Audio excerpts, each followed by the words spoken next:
Assalamualaikum warahmatullahi wabarakatuh. Selamat pagi anak-anak. Ya, mudah-mudahan semuanya tetap sehat, semangat untuk belajar bersama. Kita masih akan melanjutkan materi tentang cara belajar efektif yang sudah disampaikan oleh pemateri sebelumnya. Sebelumnya saya akan memperkenalkan diri saya. Nama saya Sri Suhartini. Saya kebetulan guru bahasa Inggris di SMP Negeri 1 Ambang. Dan pada saat ini saya akan menyampaikan tentang cara belajar efektif. Dan ini merupakan lanjutan dari materi sebelumnya. Ya, untuk selanjutnya supaya belajar kita menjadi efektif, kita perlu untuk melatih diri kita untuk jangan malu bertanya. Ketika Anda malu untuk bertanya, maka kalian akan stagnan, akan diam di sana tanpa ada kemajuan. Maka berlatihlah untuk bertanya. Ya. Dalam segala hal silakan untuk bertanya, dan jangan lupa pertanyaan itu pun juga harus berhubungan dengan materi yang disampaikan supaya apa yang menjadi tujuan kita menjadi tercapai. Kemudian supaya belajar kita bagus, hasilnya memuaskan, kita juga perlu untuk mengerjakan PR. Nah, mengerjakan PR ini adalah salah satu hal yang menjadi tantangan kita, melatih kita sehingga kita bisa memahami materi yang kita pelajari. Ya. Dan jangan lupa PR yang diberikan oleh Bapak Ibu guru itu untuk segera dikerjakan, jangan ditunda-tunda. Ketika Anda menunda pekerjaan, maka akan menumpuklah pekerjaan Anda dan nanti akan menjadi beban buat Anda. Ya. Untuk selanjutnya selalu mengulang pelajaran yang sudah diajarkan.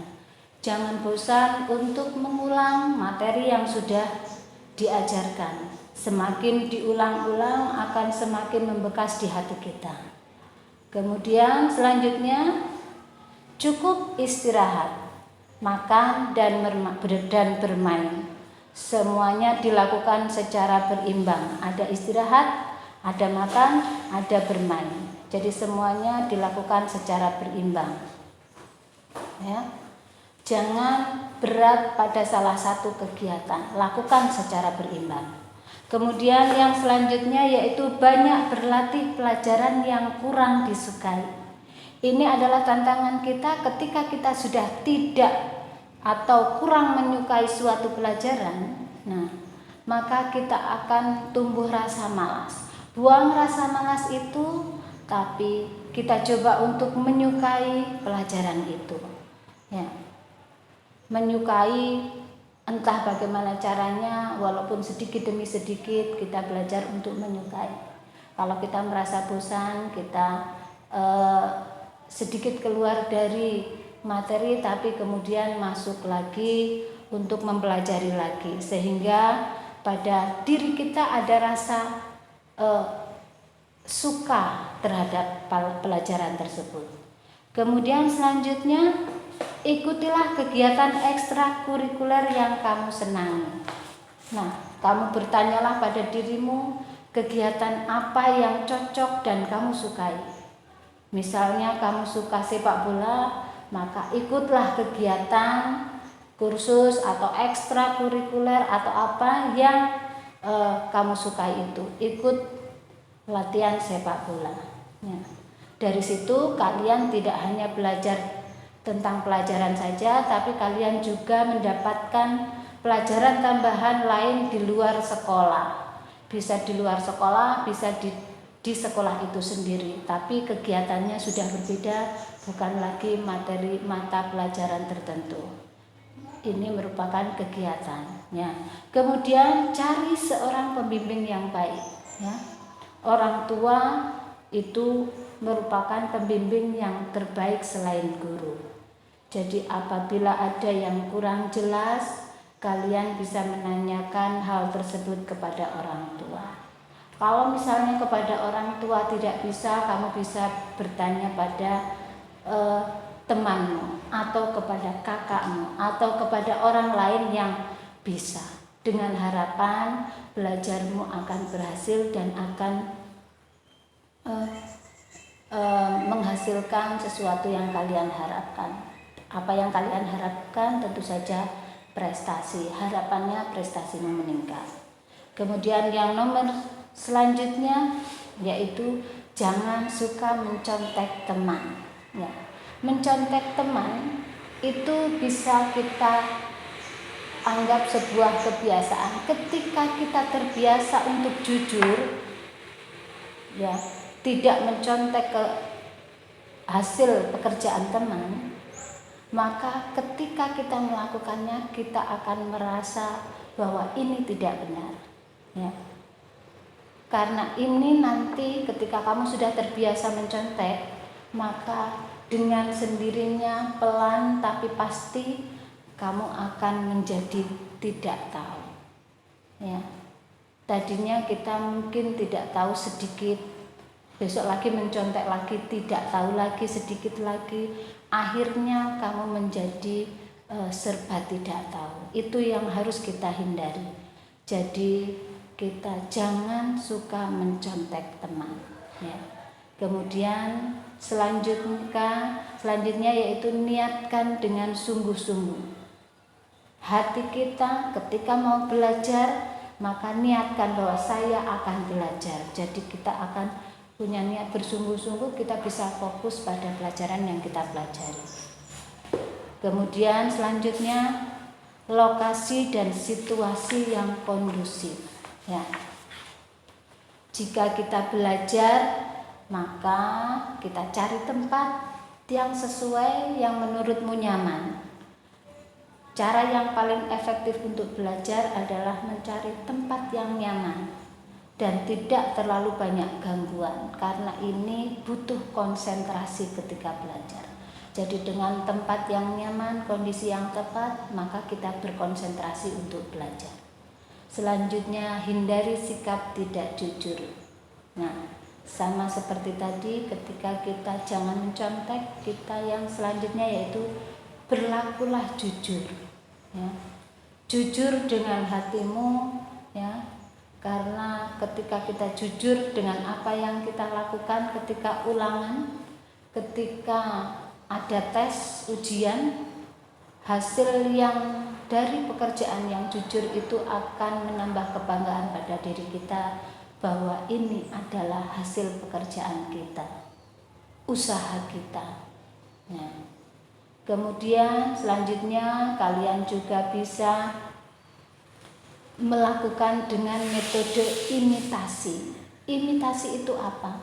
Imitasi itu artinya tiruan. Berarti kalian, kalau metode imitasi berarti kalian meniru, ya. Metode ini direalisasikan ketika seorang meniru orang lain atau gurunya. Kalau misalnya kita sedang belajar cara menggambar misalnya meja. Nah, kita lihat misalnya Bapak Ibu guru memberi contoh caranya, atau mungkin kamu bisa mencontoh di internet cara menggambar yang bagus. Kalian lihat caranya, nah nanti setelah itu kemudian kalian tiru caranya. Nah, itu nanti akan menghasilkan sesuatu yang bagus.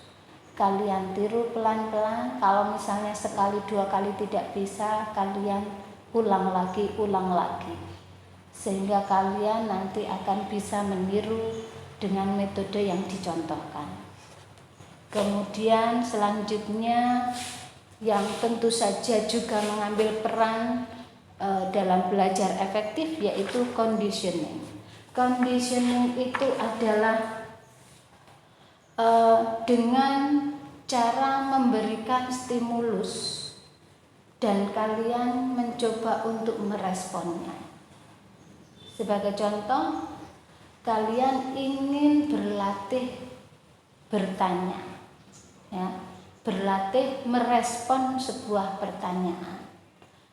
Ketika kalian punya tujuan ingin melatih keberanianmu dalam menjawab pertanyaan, maka ketika ada respon berupa pertanyaan, ketika ada stimulus berupa pertanyaan, maka kalian cobalah untuk menjawab pertanyaan itu. Ya, dijawab, direspon pertanyaan itu. Walaupun mungkin jawabanmu tidak benar, sekali mungkin akan terasa berat atau malu. Ya, nanti ketika ada respon lagi, ada stimulus lagi, ada pertanyaan lagi, kalian coba jawab lagi. Dan jangan lupa, latihlah jawabanmu itu sesuai dengan yang diharapkan. Jangan keluar dari jalur yang ditanyakan. Karena ini akan menjadi kebiasaan. Ketika kalian kalian ditanya dan menjawab dengan respon yang sesuai, sudah terlatih seperti itu, maka ketika ada pertanyaan, maka responmu juga sesuai harapan. Berbeda ketika kalian seringkali merespon pertanyaan tapi responnya melenceng dari yang diharapkan. Nanti ketika kalian ada pertanyaan lagi seperti itu, maka kalian akan menjawab dengan jawaban yang melenceng lagi. Ini akan menjadi sebuah kebiasaan. Jadi ketika ada stimulus pertanyaan atau apa, maka itu gunakan sebaik-baiknya. Jadi kita bisa belajar efektif dengan seperti itu, mengkondisikan hati kita, mengkondisikan kita. Ya. Kemudian selanjutnya adalah metode berpikir. Metode belajar, metode berpikir di sini maksudnya bahwa proses belajar itu bisa berjalan sempurna melalui metode berpikir. Dengan metode ini, seseorang seringkali mampu menyelesaikan masalah hidupnya. Nah, dengan demikian, ketika dia berlatih untuk berpikir, dia akan bisa menarik kesimpulan, menarik hikmah. Maka pada kuncinya di sini, ketika kalian itu belajar, ya, maka kita membuat anak-anak akan berpikir, membuat kalian berpikir. Latihlah cara berpikir itu dengan sebaik-baiknya. Ketika kita sering berpikir, maka pikiran kita akan lebih luas lagi, lebih terbuka lagi, lebih mudah untuk mengambil langkah. Ya. Selanjutnya ya ini yang penting, yang bisa dijadikan prinsipmu ketika belajar, yaitu yang pertama, yaitu belajarlah mulai dari yang kecil. Mulai dari yang kecil-kecil dulu, kemudian yang gampang dikuasai, setelah itu baru ke topik yang lebih menantang lagi, nanti lebih menantang lagi. Hal ini dimaksudkan agar kita tidak langsung down. Ketika kita belajar kok langsung sulit, langsung yang besar, maka kita akan down dan kita pun tidak akan punya semangat untuk belajar. Jadi belajarlah dari yang sulit dulu, yang kecil dulu, meningkat ke yang lebih besar dan yang lebih besar. Dan selanjutnya untuk sering-seringlah untuk praktek, ya.